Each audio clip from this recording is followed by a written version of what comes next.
no company is more involved in 4K than Sony. Sony's been doing it for over 2 years. You walk through the show, you'll see 4K everywhere. But there's more to 4K than just resolution. I tell people this all the time.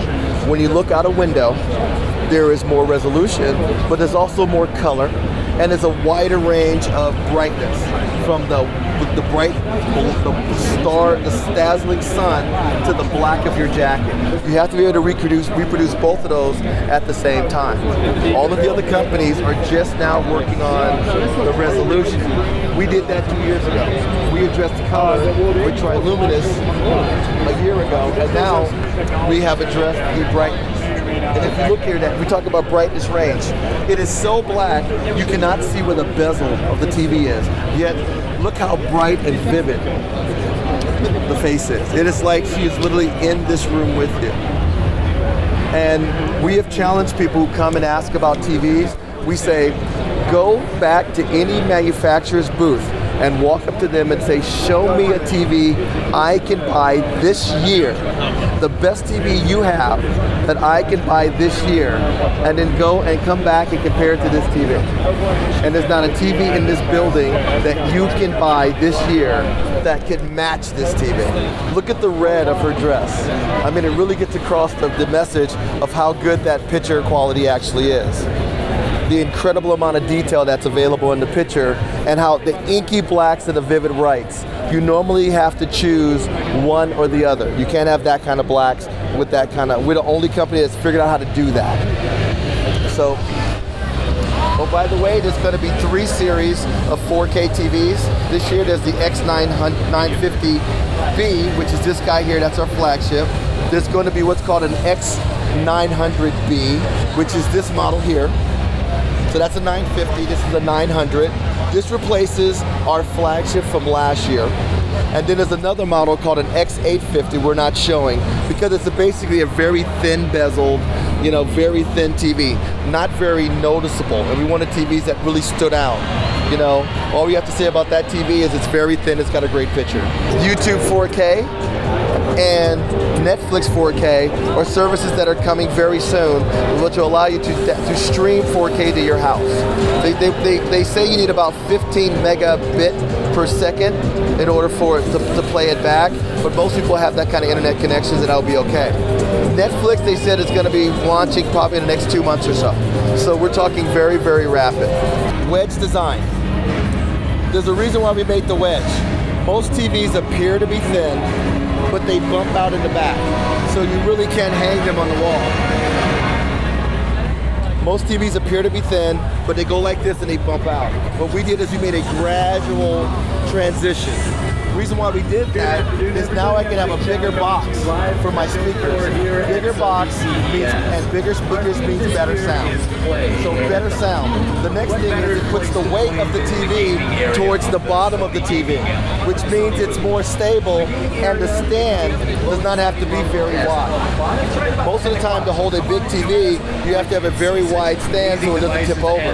Because the weight's at the bottom, you don't have to worry about that. This stand can be mounted here, or if your stand's not that wide, there's other positions.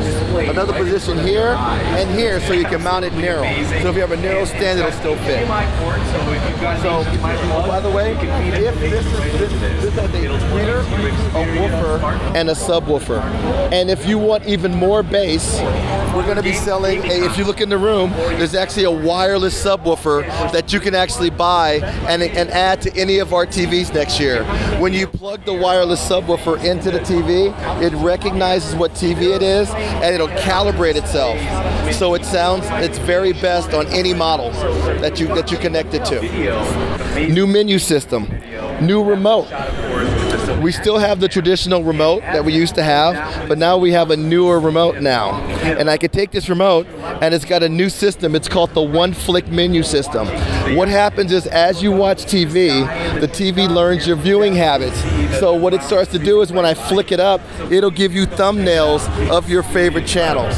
So if you're watching Discovery Channel, ESPN, or whatever you're watching, it'll learn that, and when I flick it up, it'll tell me what's going on. And I can continue to flick through. Like right now it's connected to Dish Network, and I can browse without having to even go to my box what's going on. I can continue to flick up. I can do YouTube. I can do Video Unlimited, I can do Crackle, I can do multiple apps. It all depends on the country you're at, but it's a lot of services that are available in your country, you can search this way. That way you don't have to come out of what you're watching to browse. The overall menu system is better. So if I bring up the new menu system, the menu system has changed. And now if I go over here to movies, if I'm searching for movies, it's picture based. So it's a lot more attractive. People said there was a lot of content on our TVs, but it was hard to search. It was hard to browse, and basically the menu was not very pretty. Now our menu is easy to search, easy to browse, and I believe that is a beautiful television menu. Mini TVs have a lot of functionality to enhance your experience. This is a new technology called social viewing. And what social viewing allows you to do is take 3 technologies and use them all at the same time. So for example, say I'm watching the World Cup. I can actually type in my favorite team and I can get tweets about what's going on about that game real time, so I can find out what other people think about the game. At the same time, I can start a Skype call with someone across the world who likes the other team, and we can watch that game together. So this demonstration is this TV, which is supposed to be in China, and that TV is supposed to be in Brazil, and you can actually walk between the 2 cameras and actually see it. So you can share that experience with others and see what others are doing. This feature is available on all of our 4K TVs, all 3 series, and our flagship HD TVs. And all of our flagship HD TV, our flagship HD TV, and all of our 4K TVs now come with built-in cameras. So it's a lot easier now to do these types of things. When you watch TV, a lot of times when we're watching TV, if I want to see what's on the other channels, I reduce what I'm watching so I can look at the channel guide. But it makes no sense. You have another screen in your house. So we have this feature called TV Side View, where I use my other screens in my house, my phones and my tablets, as the other screen. So instead of bringing up my TV's remote control menu to search, I do all the searching on my phone. I can be, for example, if I'm watching Netflix, my daughter can be upstairs watching TV. She's 7. She says, "Daddy, I want to watch something on Netflix." I can take out my phone, go to the phone's Netflix app, pick the movie, and then when I click on it, it'll say, "What TV do you want to play it on?" And when I activate it, it plays on that TV. If I'm watching TV and I want to channel surf, I take my phone out or my tablet out, I bring up the channel guide, I scroll through on my phone, and once I select what I want, I press change channel, and the TV's channel changes. If you have a DVR, which is available in many European countries, built into the TV, I can even set up the DVR capabilities from my phone. So literally think of it as a second screen for your television set.